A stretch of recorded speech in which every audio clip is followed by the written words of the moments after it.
brings a gun to a protest than resists arrest if they're there peacefully. I just seen that video of that man that he played a game today and he lost. All I know is I don't care what I did. I don't care what I'm accused of. I don't care if I look like someone that just committed multiple unalivings.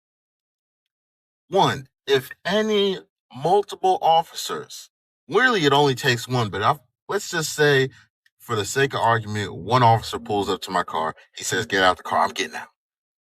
Getting out, hands up. It is what it is. Facts. You know, we can handle this situation. Figure it out in court. I'm calm. Even though I know I didn't do anything, whatever. If I'm on the street and there are 1, 2, 3, 4, 5, everyone knows when you're getting not necessarily either jumped or multiple people on your back. Like, when there's a crowd around you. This man was 51 years old. He knows when a goddamn crowd is around him or on him. He had about 5 officers on him at least. And he's still wobbling around trying to grab for things. But, the question I've asked a number of times today, Ted, is who goes to a protest and brings a gun? I mean, was he not asking for some kind of trouble in that situation? No, I really don't think so, John. Look, I've been on this channel on numerous occasions where we talk about the Second Amendment and the right to carry firearms. And I've known people to go to demonstrations before in the past and to have firearms with them. He didn't do anything with that firearm. That man is dead. And there's a question mark as to whether he should have been killed under these circumstances. A split perspective discussion about guns at protests. On one side, everyday people argue that no one brings a gun to a protest and then resists arrest if they are truly there peacefully, saying firearms escalate situations and make arrests more likely. On the other side, others push back, arguing that carrying a firearm is a constitutional right, protected by the Second Amendment, and that peaceful protesters should not lose their rights simply because they are exercising free speech. The debate highlights the tension between public safety, lawful protest, constitutional rights, and police authority, asking where the line should be drawn when rights collide in public demonstrations. Robert Barnes made an interesting point that stopped me in my tracks. He said he sees Second Amendment advocates quickly abandon the Second Amendment, then shift into a semantic debate over whether something is a protest or a riot, and where that line suddenly gets drawn.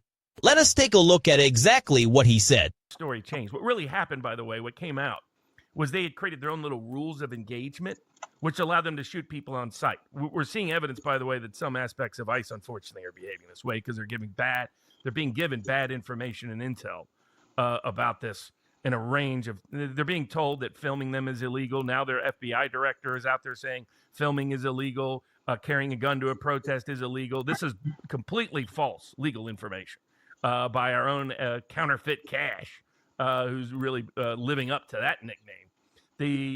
Christy Noem's out there making false statements, and other people. Assistant prosecutor of the Central District of California was saying, hey, if you go to a protest with a gun, you basically got it coming.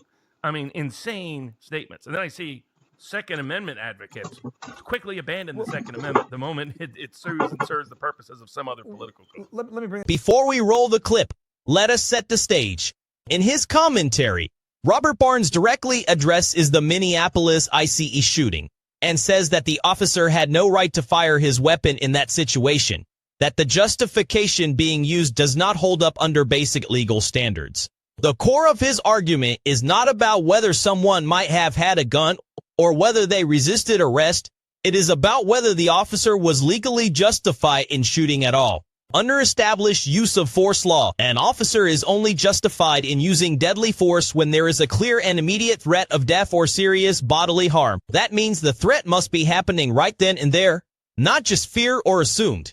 Independent video footage and witness accounts from the Minneapolis incident, which involved federal immigration enforcement agents and a USA citizen, show that the situation was highly contested, with local officials calling the claimed self-defense narrative unreliable and questioning whether there was any reasonable imminent threat at the moment the shots were fired.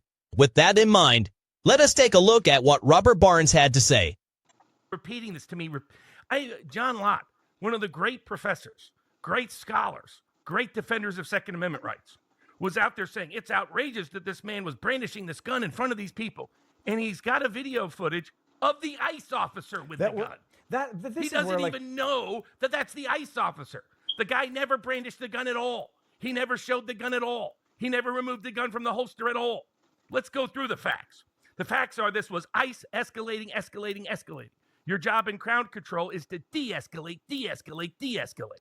The ICE officer chases a woman across the street, pepper sprays her, and then apparently isn't satisfied with that, so he shoves her down.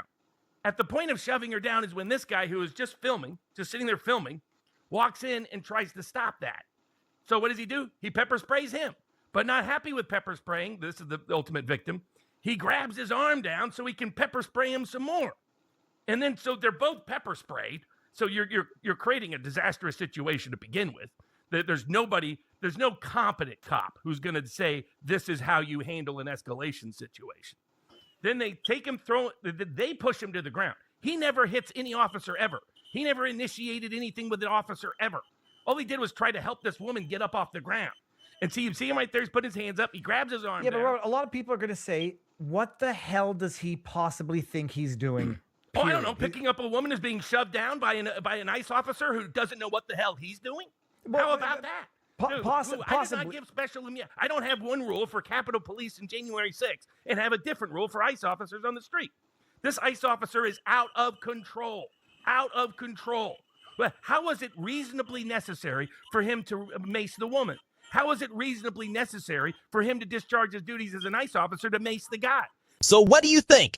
Did that ICE officer have the legal right to shoot, or was he wrong to use deadly force in that situation? Drop your thoughts in the comments below. I want to hear your take.